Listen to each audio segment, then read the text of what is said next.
दोस्तों आज की वीडियो में बहुत ही महत्वपूर्ण पॉइंट पर बात करेंगे। सबसे पहला पॉइंट है कि पैसे को उधार देने का कानूनी तरीका क्या होता है जिससे आपके 100% उधार दिए हुए पैसे जो हैं वो वापस मिल जाएं। दूसरा पॉइंट है कि जमीन खरीदने पर पैसों का लेन देन करने का कानूनी तरीका क्या है जो आपको हर संभव ये तरीका अपनाना है। यदि आप ये तरीका, दूसरा जो पॉइंट है, यदि आप वो नहीं अपनाते हैं तो भविष्य में आपके हाथ से जो आपने जमीन खरीदी है, रजिस्ट्री भी करा ली है, वो जमीन भी जा सकती है और आपके पैसे भी जा सकते हैं। तमाम ऐसे बहुत से केस आते हैं, इसलिए हमने ये वीडियो जो है आप लोगों के लिए बनाया है। देखिए सबसे पहले हम बात करते हैं सेकंड पॉइंट पर कि जमीन खरीदने पर पैसों के लेन देन का कानूनी तरीका आपको हर संभव क्यों अपनाना चाहिए।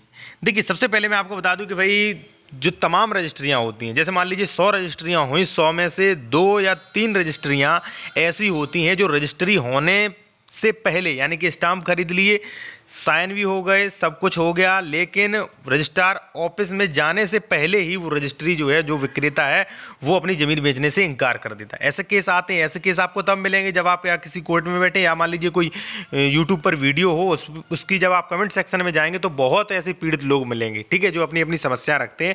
वहीं से समस्याएं सारी मेरे पास आती हैं, ठीक है।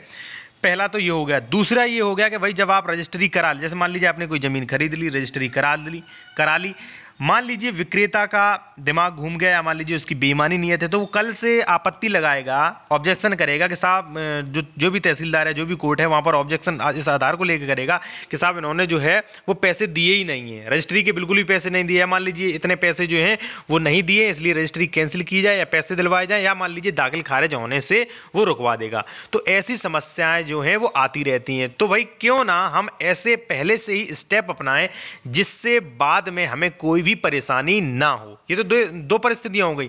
हो सकता है भाई किसी ने आपने किसी से जमीन खरीदने के लिए करार किया, संविदा की, ठीक है, और आपने उसे 1 लाख रुपए दे दिए। अब मान लीजिए वो रुपए की बेईमानी ही कर गया, तो आप क्या कर सकते हैं? कुछ नहीं कर सकते हैं अगर आपने कोई कानूनी तरीका नहीं अपनाया होगा। तो इसलिए जो भी है, जमीन खरीदने से पहले जो भी आप पैसों का लेन देन करते हैं उसका वास्तव में कानूनी तरीका क्या है, उसके बारे में अब बात करते हैं। देखिए सबसे पहले मैं बात करूंगा, अगर आप ज्यादा कुछ नहीं करना चाहते हैं तो आपको क्या करना चाहिए। देखिए सबसे पहले मैं आपको राय यही दूंगा कि जब आप विधिवत रूप से जमीन खरीद रहे हैं, आप पैसे दे रहे हैं, तो आप पूरे तौर तरीके अपनाएं। मान लीजिए आप बहुत ज़्यादा आलसी, या मान लीजिए आपका कोई विश्वास ही, आप ये सब नहीं करना चाहते हैं, तो सबसे पहले जो आसान है, बिल्कुल आसान है, जो आपको कहीं भी नहीं जाना पड़ेगा, वो भी आप कर सकते हैं, जिससे आपको बहुत कुछ राहत मिलेगी। देखिए सबसे पहले तो मैं आपको ये बताऊंगा, जब भी आप किसी ज़मीन की संविदा करते हैं, कोई ज़मीन खरीदने के लिए तय करते हैं, तो आप अकेले ना करें। जो भी आपके संबंधी, रिश्तेदार, या जब मान लीजिए जो भी आपके क्लोज दोस्त हैं उनके साथ जाएं, जिससे उनकी आंखों के सामने, के मतलब आपके सामने एक गवाह तो रहे। दूसरा जो है, मैं आपको सजेस्ट करूंगा कि आप जो भी जमीन तय करते हैं या जो भी आप पैसों का लेन देन करते हैं, उसकी एंट्री उसी व्यक्ति द्वारा, उसी व्यक्ति से बात करें आप जिसके नाम जमीन वो है, उसी व्यक्ति से आप बात करें और उसी व्यक्ति के हाथों आप पैसे दें। यदि आप ऐसा नहीं करते हैं तो भविष्य में आपको 100% परेशानी हो सकती है। दूसरी, देखिए जब आप उसी व्यक्ति से बात कर रहे हैं, जमीन उसी व्यक्ति से तय कर रहे हैं जो जमीन जिस व्यक्ति के नाम है, तो आप उसी व्यक्ति को पैसे देंगे। जब आप उस व्यक्ति को पैसे देते हैं, तो आप अगर कुछ भी नहीं करना चाहते हैं तो आप एक सादा कागज और एक पेन से, या मान लीजिए आपके पास कोई डायरी है, तो आप वहां पर जो आपने उस व्यक्ति को पैसे दिए हैं, उस व्यक्ति से आप लिखवा सकते हैं कि 40,000 रुपए, या मान लीजिए 1 लाख रुपए, 2 लाख रुपए, जितने भी आपने दिए हैं वो लिखवा लें और नीचे साइन करवा लें, जिससे भविष्य में मान लीजिए आपके पैसों की बेईमानी नहीं होगी। अगर वो मान लीजिए भविष्य में अगर कोर्ट के सामने ये ऑब्जेक्शन करेगा, इन्होंने पैसे नहीं दिए, तो आप वो डायरी जहां पर लिखवाया था, या मान लीजिए जो कागज है, वो आप कोर्ट के सामने पेश तो कर सकेंगे कि भाई ये इनके सिग्नेचर है, इन्होंने ये पैसे जो है वो रिसीव किए, ठीक है।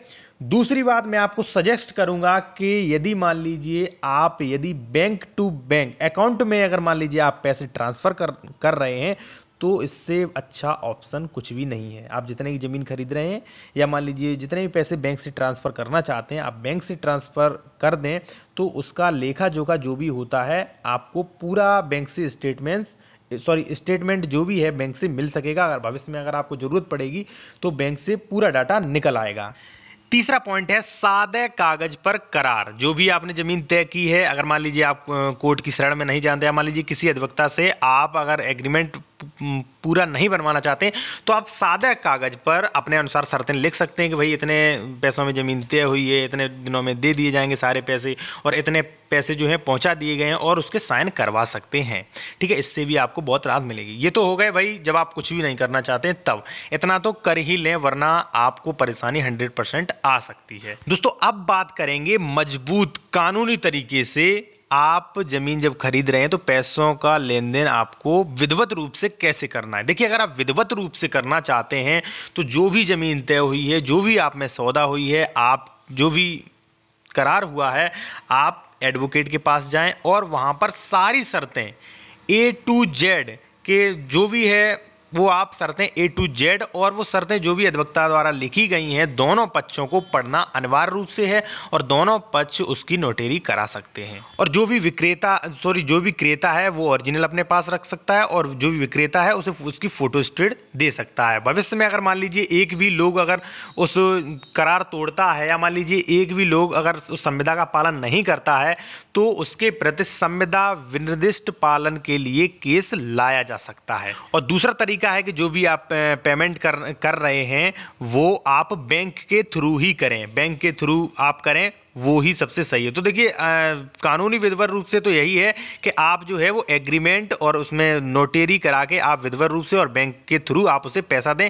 ये सबसे कानूनी ठोस तरीका है, जिससे देखिए क्या होगा भविष्य में अगर मान लीजिए उसने कोई क्लेम किया है तो आप तहसीलदार या मान लीजिए जो भी न्यायाधीश है उसके सामने आप साक्ष्य प्रस्तुत तो कर सकेंगे कि भाई मैंने इन्हें सारा पैसा दे दिया है, या मान लीजिए ये जो है वो मेरा करारनामा है जिससे पहले रजिस्ट्री से पहले मैंने करारनामा कराया था।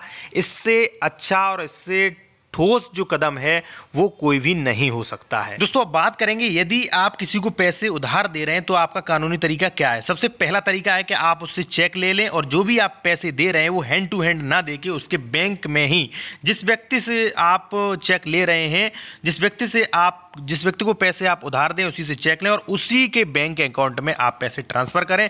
दूसरा जो है वो आप एग्रीमेंट के थ्रू आप पैसे दे सकते हैं। एग्रीमेंट में ये शर्त जरूर लगा दें कि जब भी वो पैसे देगा वो एग्रीमेंट तुरंत वापस ले लेगा, जिससे ऐसा ना हो कि भाई भविष्य में कोई परेशानी आए, वो कहे कि मैं पैसे दे चुका हूं लेकिन उन्होंने जो है एग्रीमेंट नहीं दिया, वो पैसे जो है वो नहीं काटे।